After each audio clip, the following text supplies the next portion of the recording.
Call of the Night sucks. No, that's not what I meant. Call of the Night sucks. Oh yeah, much better. Before I give you my thoughts and also a little theory I have on this story, what is Call of the Night? Call of the Night is an anime about a schoolboy named Ko that one night out of pure boredom decides to go outside. Yes, that's the opening of the story, and you may think, wow, that's pretty boring, Shriz. What the fuck? But wait, did I mention that he did it without his parents' permission? Ha, oh yeah. Ko's a real bad boy, okay? And I bet you're hooked now. But he basically just wanders around doing pretty mundane things for whatever reason, and they're more enjoyable at night, like swinging on a swing set. Yeah, swing sets are cool, but turn the lights off and it's party time on that swing set. But that's when he crosses the line and decides to really get on Santa's naughty list by attempting to buy a beer from a vending machine. And because of that, he meets the heroine of the story, Nazuna. Because, well, that's how karma works, duh. And I gotta hand it to the story, that might have been the creepiest introduction of a heroine I've seen in anime history, but basically the two end up hanging out and sleeping together. Okay, whoa, not in that way. Actually, pretty close. And this leads us to the main point of the story. Ko discovers Nazuna's a vampire. Spooky. And decides he wants to be a vampire. Absolutely sending this woman into blushy mode, because as it would turn out, in order for a human to turn into a vampire, he has to fall in love with that vampire before she sucks him? But even though she basically hits him with the...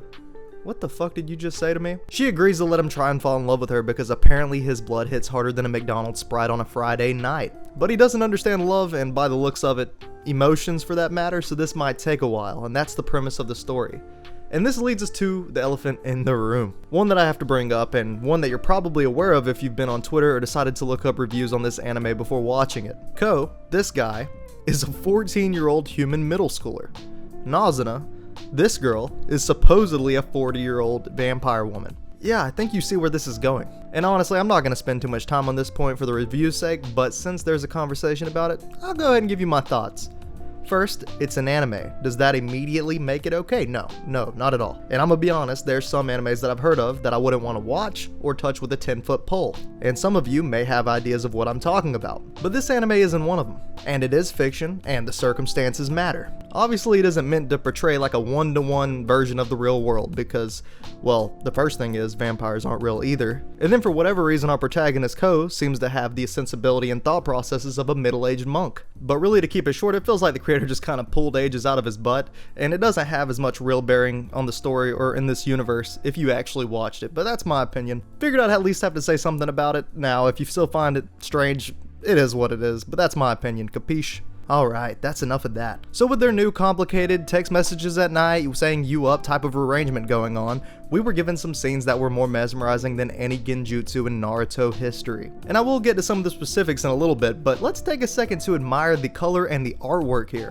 One of my favorite things. The anime is called Call of the Night, but in my opinion it should be called Call of the Vibe. I don't know who else can relate to this, but usually when I binge watch an anime late at night, if it's really good, I'll stay up really late watching even if I'm tired with like one eye open. But I'm not joking when I said this anime was so stimulating that it actually made me stay awake or even woke me up more, to be honest. It was like every scene with all these bright colors was a double shot of G Fuel. The highlighter colors with the music that came with it at times was outright nutty. So I just had to take a second to give credit where credit's due because it might have been my favorite thing about this experience. And probably was the main thing that biased me into liking this anime, to be honest. But Ko and Nazuna together was hilarious. I mean, you have Ko the stoic over here put in awkward situations, and a dirty-minded vampire who gets embarrassed about romance. That's more of a dynamic duo than Skittles and Rainbows. And let me know what you think down below. I'm not sure if I'm just making this up, because it was never explicitly stated, but it seems like Ko is really just unlocking the Infinity Stones of emotion throughout the story. One of the very first time he was with Nazuna, he experienced true fear when falling before, she saved him.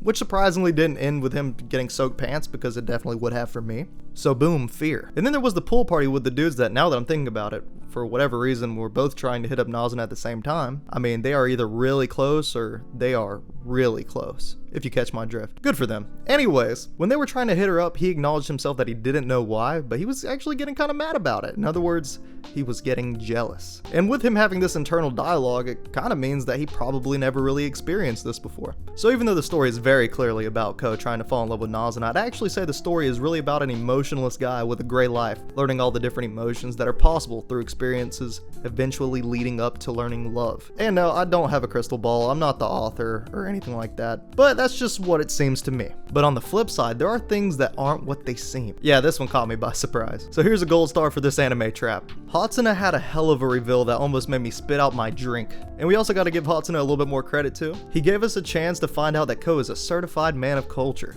Good on you, Ko. So yeah, the side characters were pretty good, and I swear it's not just because one dressed in a maid outfit or literally any other reason. Okay, I'm not saying it wasn't nice, but I promise that's not it. The vampire on vampire friendly fire was superb, and they actually did progress the plot well, like with the other vampire waifus pressing the issue on Ko and Nazuna's relationship, bringing out Ko's Chad moment of the story, and in Nazuna's case, pushing her into realizing she's putting Ko's life in danger, especially when Detective Sleepyface, who can apparently Amaterasu vampire, showed up. With that on top of Ko getting metaphorically flashbanged, finding out that he only has 1 year to fall in love with Nazuna, this really solidified the absolute circus of a story and where they stand with each other. So as far as this anime goes, I'm putting a certified Shriz W on it, and I'm looking forward to some more nights watching Call of the Night. Or I'll just read the manga, fuck it, I don't know. Let me know what you think down below, I love talking to you guys. I'll see you in another video.